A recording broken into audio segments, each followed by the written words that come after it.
Շատ հետաքրքիր է, ոնց որ պատմությունը 5 տարի մեկ կրկնվում է, իմիջիայլոց 2021 թվականի դեկտեմբերի 10-ին նույն այդ սահմանադրական դատանի որոշման հիման վրա ես ազատվել կալանավայրից, այն ժամանակ պարոն Վարդևանյանը ազգային ժողովում էլ նամակներով գլխավոր դատախազին ասում էր, որ պատգամավորները պետք է լինեն ազատության մեջ, այդ ժամանակ պարոն Չարչյանը, պարոն Մխիթարզակյանը եւ ես պատգամավորներ են եւ գտնում են կալանավայրում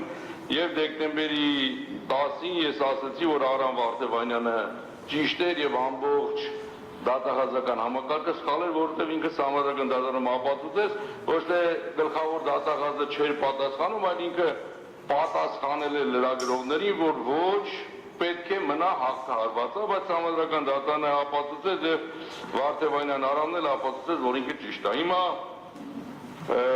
քանի որ այդ դեպքը 21-ին կրկնվել է, ես ամբողջությամբ ուսումնասիրել եմ եւ վստահաբար ասում եմ, ես ամսի 21-ին պետք է անապահ ազատ արձակվեի, բայց 2 օր հանգիստ նստել եմ, կարայի